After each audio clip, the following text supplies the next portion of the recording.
मकर राशि वालों का जिंदगी में होता है कि ये दूसरे को सहायता करते हैं, इनको सहायता करने वाला कोई नहीं। तो इसीलिए बोलते हैं कि सहायता करने के लिए मकर का जन्म हुआ है।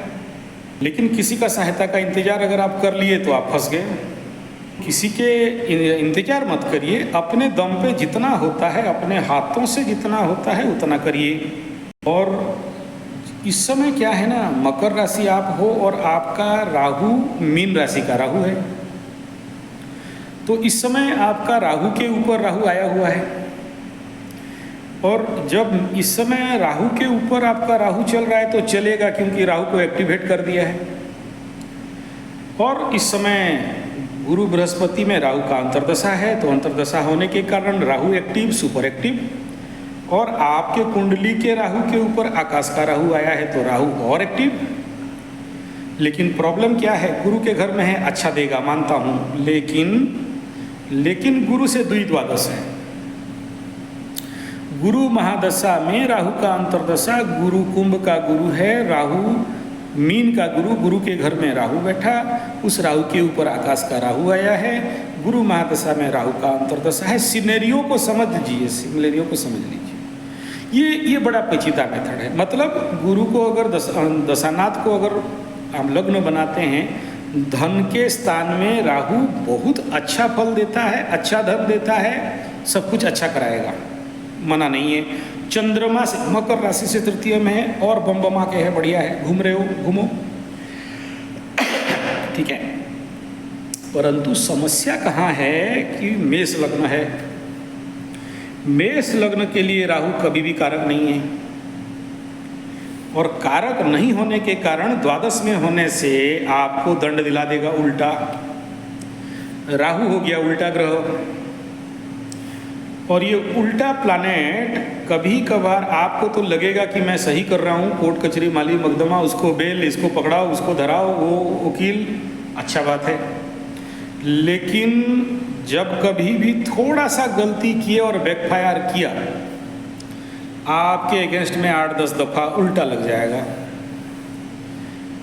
एक दूसरा क्या है, चलो अभी तो ले दे के 10 महीना चल जाओगे, 10 महीना के बाद क्या होगा, आपके जन्म कुंडली के मीन राशि, मीन लग्न में बैठा हुआ राहु के ऊपर शनि आएगा। जब शनि आएगा, राहु और शनि आपके बॉडी का, आपके राहु के ऊपर शनि का आना जिंदगी को उथल पुथल करके रख देगा, डिस्टर्बेंस करके रखेगा, सोचने समझने का ताकत कम करवा देगा। उस समय लग्न से द्वादश का शनि के, राहु के ऊपर शनि आना, पुराने कोर्ट कचहरी माली मकदमा केस कुछ भी जागृत हो सकते हैं।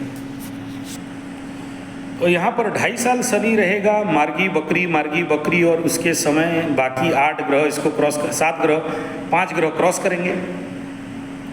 तो इस समय क्या होगा, जैसे जैसे 2.5 साल में 2 बार 3 बार क्रॉस करेंगे प्लैनेट्स, तो ऐसे ऐसे कंडीशन में द्वादश जब भयंकर एक्टिवेट होगा, तो आपका खर्चा राहु का प्रेजेंस के कारण, अकारक मेष लग्न का शनि के कारण प्रचंड रूप में खर्चा, मेंटल टेंशन, कोर्ट कचहरी माली मकदमा, छुपते छुपाते घूमना, और अननेसेसरी लोगों के द्वारा बिना दोष का दोषी होना, और जिसके लिए कभी कभार ऐसे कंडीशन पे मान सम्मान का भी हानि होने का संभावना रहता है। बता रहा हूँ ना। अभी सबसे पहले देखिए, आपके यहाँ राशि का पावर को देखते हैं और लग्न का पावर को देखते हैं, तो मेष लग्न मकर राशि से ज़्यादा परमानेंट है, ज़्यादा पावरफुल है। तो क्या होगा, जो दोनों में से जो पावरफुल रहता है उसी के ऊपर ज़्यादा इम्पैक्ट डालता है। तो अभी तो चलो लग्न से एकादश में शनि है, पार हो जाओगे, द्वादश में आ जाएगा, द्वादश में आते ही यात्राओं को और बढ़ा देगा और खर्चों को और बढ़ा देगा। और सारा खर्चा कहाँ जाएगा, वहाँ पर पहले से राहु बैठा हुआ है, वकील के घर में पैसा जाएगा सारा?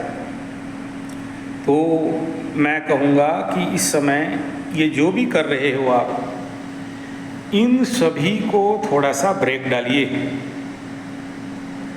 10 महीना तो जो भी निपटाना है निपटा लो। 10 महीना के बाद एकदम पुलिस, कोर्ट, कचहरी, माली, मकदमा का चक्कर नहीं होना चाहिए।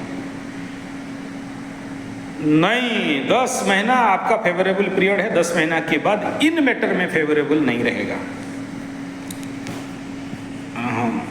सब रफा दफा करके 0-0, कोई लिटिगेशन बकैया नहीं रखना है, क्योंकि ठीक 26 अंदर में घुसते घुसते शनि का महादशा आ जाएगा और शनि अष्टम में बैठा है, शत्रुगृही होके बैठा है। और मेरे पास आपका 86 का कुंडली में कईयों को जेल जाते हुए मैं देखा हूँ। कारण ये है कि यहाँ कालसर्प, विपरीत कालसर्प दोष चला ना। वो तो कर दिए, शांति हो गया, ठीक है, लेकिन जब शनि महादशा आता है ना महाराज, फिर ये शनि कोई पूजा पाठ मानता नहीं है वो, क्योंकि अष्टम का शनि तो और भी किसी बाप को नहीं मानता, आपको कहाँ से मानेगा? किसी को नहीं मानता है, ठीक है। हाँ, और तो ऐसे ये जो शनि महादशा, अष्टम का शनि का महादशा चलेगा और मकर राशि से एकादश का यहाँ क्या करेगा? 50% तो धूम लाभ देगा, लेकिन 50% आपको पीड़ा देगा। हाँ, सबसे पहला याद रखिए, मलकंटक, बगंदर, फिस्तुला जैसे समस्याओं को बिल्डअप करता है। मलद्वार में अंदर एक प्रकार का घाव होना, खून निकलना, पानी निकलते जाना, पता नहीं चलेगा, दर्द नहीं देगा। कभी कभी बवासीर, खूनी बवासीर करता है, कभी कभार ऑपरेशन भी करवा देता है, ठीक है। और इसका जो टॉप खतरनाक बीमारी जिसको बोलते हैं, वो सब मैं मुंह में लेना नहीं चाहता हूँ, क्योंकि अष्टम स्थान में सूर्य शनि एक जगह में बैठे हुए हैं। बुध यहाँ पर एक्टिवेट करा दिया है। शनि और बुध का शत्रु ग्रह है, सूर्य का मित्र ग्रह है, लेकिन ये कालपुरुष के अष्टम होने के कारण यहाँ पर कोई भी प्लैनेट बहुत अच्छा फल दे नहीं पाते। ये है इस कुंडली का नेगेटिव पावर। लेकिन पॉजिटिव ये है, चंद्रमा से एकादश, लग्न से एकादश में जो कोई भी बैठेगा अच्छे फल देने के लिए बाध्य है।